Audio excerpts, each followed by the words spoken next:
It was 102 degrees in the shade that July afternoon, and when I slid open the glass door to step on my patio, I swear I thought I'd stumbled into a public pool.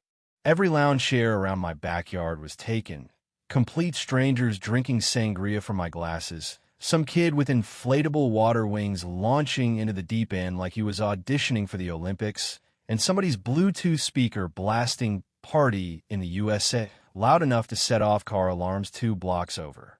My jaw locked as I scanned the chaos, and then my eyes landed on Herdian Walcott, the newly crowned HOA president, spread out in my best lounge chair like she owned the deed, clipboard in hand like it was her royal scepter. I walked over slow, pulled off my sunglasses, and asked, "Diane, why are there people in my pool?" She didn't even look up at first, just waved the clipboard like it was gospel. "Community Access Day, Trevor." You didn't respond to the notice. According to subsection 12.4, we assumed implied consent. I felt my eye twitch. Implied consent to what exactly? She finally met my stare, lips curled into that fake smile she wore at board meetings. To share your underutilized aquatic asset with the community. I should have exploded right then, but I didn't. I took a deep breath, nodded slow, and thought, all right, let's play this game. 2 hours later, those same trespassers were scrambling out, screaming as the pool water turned neon pink and the heater cranked it up to hot tub levels.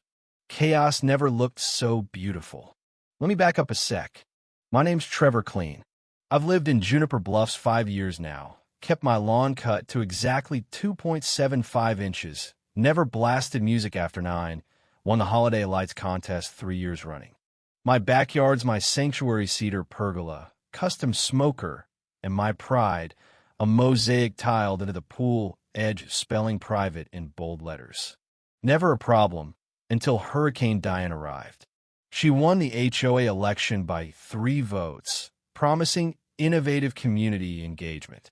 What that really meant was reading half an HOA handbook, declaring herself a visionary, and deciding private property was more of a suggestion than a right.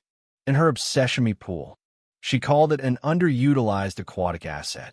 She even made a PowerPoint at one board meeting with clip art of swimmers and fake pie charts about pool usage. Mr. Clean's pool sits empty 90% of the time, she announced. I raised my hand. That's because it's my pool, Diane. On my property. Paid for with my money. She just smirked. That's such an outdated way of thinking. Sharing is caring. At first, it was little things listing my pool as a community feature on the HOA site, complete with photos she took by standing on a ladder over my fence. Then she printed pool schedules with my address, in Comic Sans no less, like an extra slap in the face. When I confronted her, she said, "If you don't share, Trevor, that's social hoarding." Very un-American. I told her social hoarding wasn't real. She shrugged. It is now. The first full invasion came when I returned from Costco trunk stuffed with dog food and paper towel to find strangers in my pool, eating popsicle from my freezer, using my towels. Diane was floating on a flamingo float, sipping like she was on vacation. Hope you don't mind, Trevor. Just breaking the ice for community season. I stood there, clutching 48 rolls of toilet paper, rage simmering. Get out. All of you. Now. She laughed. Go ahead, call the cops. Tell them your HOA president is building community. And the scary thing was, she was right, the cops weren't going to care. That night, I installed cameras. The next day, I sent her a cease and desist email copied to the whole board.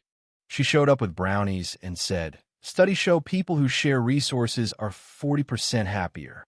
I asked what studies. She waved her hand, "The internet ones." Yeah. I closed the door. Then my cameras caught her too in the morning dressed in black, making a clay impression of my gate lock. Like some wannabe cat burglar, flashlight in hand. I changed every lock on my property. She retaliated with a meeting about selfish neighbors hoarding recreational resources. 5 people showed up for the free donuts. The breaking point? Coming home from a doctor's appointment to find a full-on barbecue happening in my backyard. Hot dogs grilling on my Weber, kids flipping off my diving board, a banner strung across my fence. Juniper Bluffs Community Swim Day. And Diane? Reclined in a sun hat like she was the Queen of England. That's when I noticed Sedge made copies of my gate key. Multiple. That's when I switched from defense to offense. I installed a solar heating system that could raise the pool to 106 degrees, perfectly legal. Bought 2 gallons of food-safe reactive dye that turned water violently pink when stirred up. And I did some digging, found out Diane had been kicked off 2 other HOA boards for overreach and even sued once for harassment.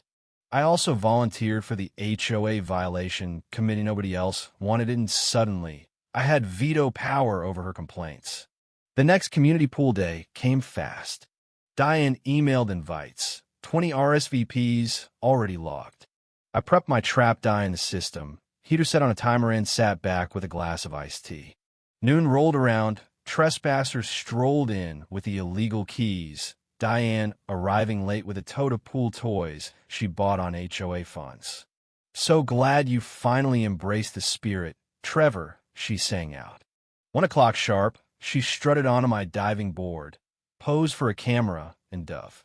The moment she hit, pink streaks swirled out like cotton candy dissolving in soda. Within seconds, the pool glowed Barbie pink. And hot. 106 degrees. Diane popped up, shrieking, "Why is it pink? Why is it so hot?" Guests backed away. "Is this a gender reveal gone wrong?" someone yelled. Kids cried, adults scrambled. My backyard turned into a stampede. Within minutes, they were gone, phones wet, swimsuits stained, egos bruised. Only Diane remained, dripping pink water, shaking with rage. "You turned your pool into a weapon," she accused. I showed her footage of her making key copies. "Please," I said, "report me." She did. Filed a complaint. I was the committee. Rejected it. Then she called the county health inspector. Poor guy Carl showed up, tired eyes, clipboard. I showed him the safety sheets, the permits, the footage. He shook his head, turned to Diane. "Ma'am, this was trespassing, potentially breaking and entering." He fined her $500 on the spot. Not meher. The story blew up on the neighborhood Facebook page. Headline: HOA President's Pool Takeover Ends in Flamingo-Colored Fiasco. The board called an emergency meeting. Turns out Diane had charged hundreds on the HOA card for floats, banners, and hot dogs. 6-1 vote. Removed immediately. Only her own vote saved her from being unanimous. She stormed out, yelling about discrimination against visionaries. Last I checked, her new Facebook community group had 3 followers: her mom, a bot, and someone who joined by accident. Now, I'm the guy people stop to thank. Folks share their own Diane horror stories, and my pool? Still private, still mine. Sometimes on quiet evenings, I'll add a single drop of pink dye, just to watch it bloom and remember. Diane still speeds up when walking her dog past my house, pretending not to look, but the legend of the pink pool follows her. Funny thing, though, sometimes I wonder, was I too harsh? Or was it exactly the justice this neighborhood needed? You tell me. Was it sweet revenge? Or just petty warfare? Comment what you think. Was I right to fight fire with flamingo pink? Or should I have let Diane keep playing Queen of the Pool?